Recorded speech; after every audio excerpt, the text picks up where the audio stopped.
Ini adalah kisah seorang sopir taksi bernama Sam, seorang pemuda pekerja keras, sopir taksi online yang baru saja melunasi mobil impiannya, sebuah mobil canggih yang ia beli dari keringatnya sendiri. Setiap lembar uang yang ia dapat langsung Sam simpan di sebuah kotak rahasia, tersembunyi rapi di dalam lemari dapurnya. Baginya, mimpi adalah sesuatu yang harus diperjuangkan, meski harus bekerja hingga dini hari. Tapi malam ini, hidup Sam berubah. Saat hendak pulang, sebuah orderan masuk. Seorang gadis berdiri sendirian di pinggir jalan. Ia cantik, namun tatapannya kosong. Ketika Sam mencoba menyapanya, gadis itu justru berbicara dengan bahasa Mandarin, membuat Sam yang clueless hanya bisa terpaku kebingungan. Merasa ragu, gadis itu berbalik hendak pergi. Sam sedikit panik dan menghubungi operator. Operatornya pun mengajarinya satu kalimat Mandarin paling dasar untuk menyapa orang. Dengan percaya diri setipis kertas, Sam mencobanya dan mengenalkan dirinya Sam. Dan gadis itu pun menyebut namanya Sam CG. Dan karena tak ingin gadis itu berubah pikiran, Sam pun mengiyakan saja, lalu membukakan pintu itu untuknya. Awalnya, gadis itu hanya diam saja saat Sam mencoba bersikap ramah. Namun melihat ucapan Sam yang selalu saja salah, gadis itu pun tak dapat menahan tawanya.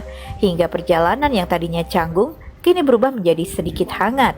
Dan saat tiba, Sam meminta foto untuk keperluan perusahaan. Padahal niatnya cuma satu, mencari cara agar dapat nomor gadis itu. Sayangnya, Lily hanya tersenyum dan menjawab singkat, "No," lalu turun dari mobil itu. Sam sedikit kecewa, namun hanya beberapa saat, karena tiba-tiba ia melihat gadis itu diseret dan dipukul oleh seorang pria.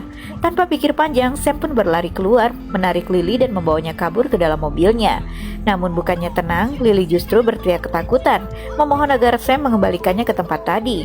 Perilakunya kacau, panik, seakan ia lebih takut pergi daripada tinggal dengan pria yang memukulinya. Sam pun terpaksa menghentikan mobil, di mana Lily langsung keluar hendak melompat dari jembatan. Beruntung pagar pembatas menyelamatkannya. Dengan suara lembut dan sabar, Sam mencoba memahami Lily yang seperti tak mengerti bahasa apapun. Dan perlahan Lily akhirnya menurut. Sam pun membawanya ke apartemen kecil yang ia tempati sejak ia sekolah. Ketika ia menawarkan air putih, Lily menolak dan malah menunjuk botol anggur di sana. Sam pun memberikannya dan Lily meminumnya seperti air mineral. Tanpa ragu, tanpa jeda. Sam pun mencoba mengalihkan ketika gadis itu meminta lagi. Dan akhirnya Sam pun menawarkan Lily untuk membersihkan diri dan memberikannya sebuah handuk. Malam semakin larut, Sam masuk ke kamar hendak mengambil selimutnya. Dan ia melihat Lily yang tertidur pulas di tempat tidurnya. Gadis itu terlihat sangat kelelahan. Sam pelan-pelan meraih selimutnya dan kembali keluar dan tidur di sofa.